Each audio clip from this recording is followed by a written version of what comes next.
Hello, everyone. It's me, Hadrian, a member of Vibrant Streets Duluth, and I'd like to update you all on some bad infrastructure designs and a brewing scandal. In a nutshell, not only is Minnesota Department of Transportation designing some unsafe infrastructure for our community, there is also an oversight board contemplating breaking or towing federal law to push this unsafe design through.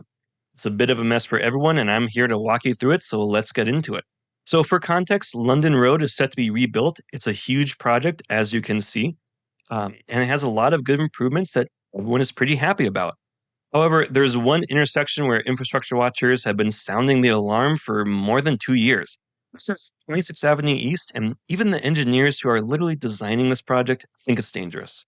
Here is Dwayne Hill saying he and project manager Tom Land think this intersection redesign isn't always so safe. Let's listen.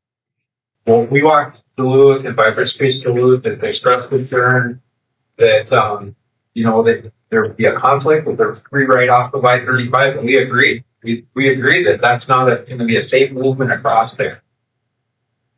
So, who is Dwayne Hill? He is the head traffic engineer of the entire MnDOT District 1, which includes Duluth. So, he's a pretty big deal. And so, when he says we agree it's not going to create a safe movement, but they're going to do it anyway, that's pretty shocking. Okay, so what is going on here? So, here's 26th Avenue East as it is today. Here's Blackwoods Bar and Grill. Here's the Lake Walk. Here's a liquor store.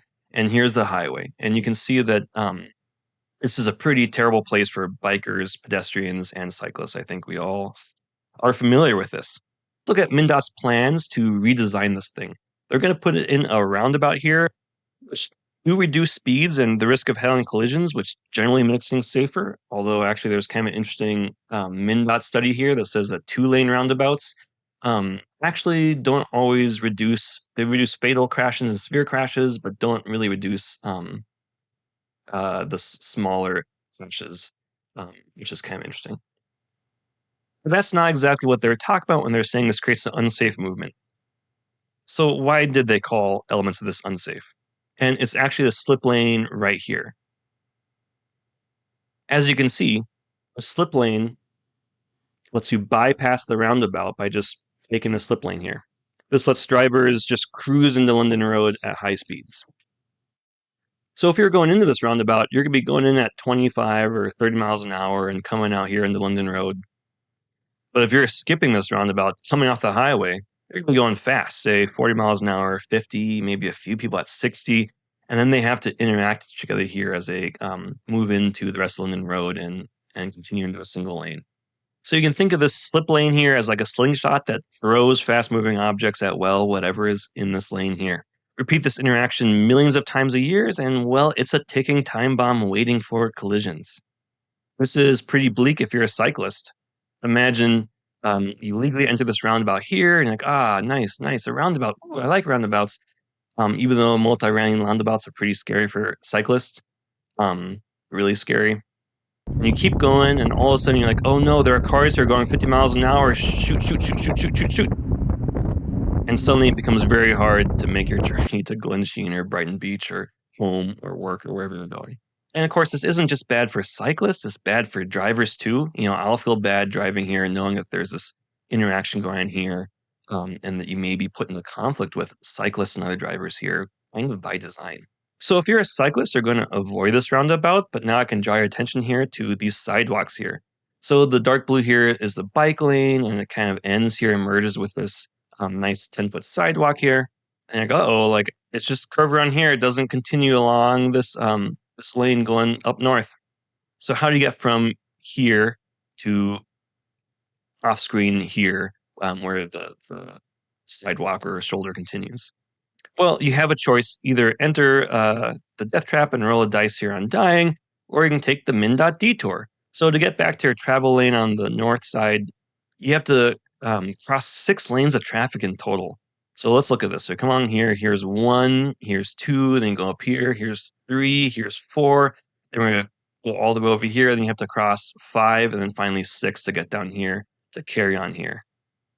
It's like the equivalent of making a driver go through 6 stop signs just to continue down the road. It's kind of a crazy design. So what we're going to have here eventually is we're going to have bike lanes to the left and bike lanes to the right.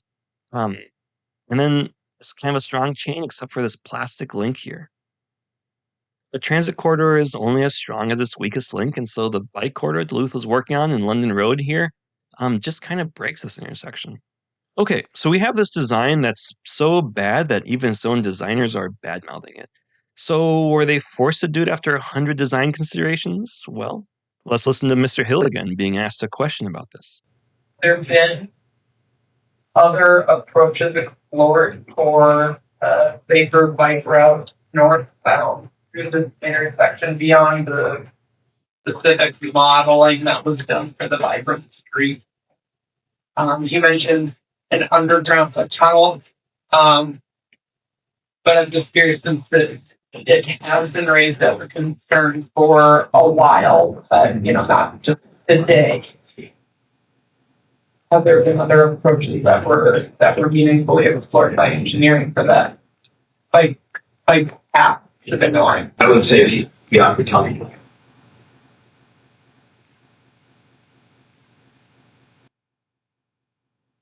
So they have a design they openly say creates unsafe movements, and they didn't even consider alternatives. This is pretty scandalous. Okay, there's a second scandal and has to do with why Duane Hill, a big deal, was at a BPAC meeting anyway. The parent organization of the Bicycle Pedestrian Advisory Committee is the MIC, the Metropolitan Advisory Council. And one of the things MIC does is ensure that federal funding is used for projects that are consistent with our local metropolitan transportation planning. The transportation plan that our region has that guides federal funding says that we're going to put a bike corridor on Linden Road, and the projects that federal funds are used for will improve all modes of transportation. So the question is this intersection consistent with this idea of improving travel for all modes? And the answer is no. EPAC was documenting this inconsistency, including the nearly 2 years of warning that advocates like Vibrant Streets Duluth and others have been giving all along. And this is putting the MIC in a weird spot. On September 17th, the MIC Policy Board will be holding essentially a yes or no vote. Is this design consistent with our metropolitan plan or no?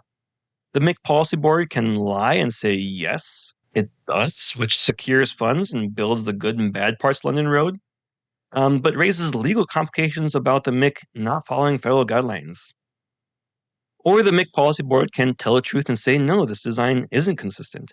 This is essentially playing and winning a game of chicken with MnDOT by saying that MnDOT has to play ball or suffer consequences, and they have to take the safety for all modes seriously and listen to local planners and citizens.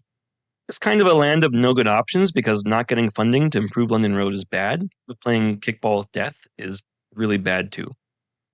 This explains why a big shot like Duane Hill and the mayor of Hermantown took time out of their busy days to attend a BPAC meeting.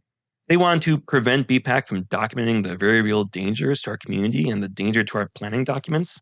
It's a little bit of cloak and daggers going on, but that's a deeply disturbing issue for another time. The MIC Policy Board has a challenging thing going on, and they're aware of the problems here.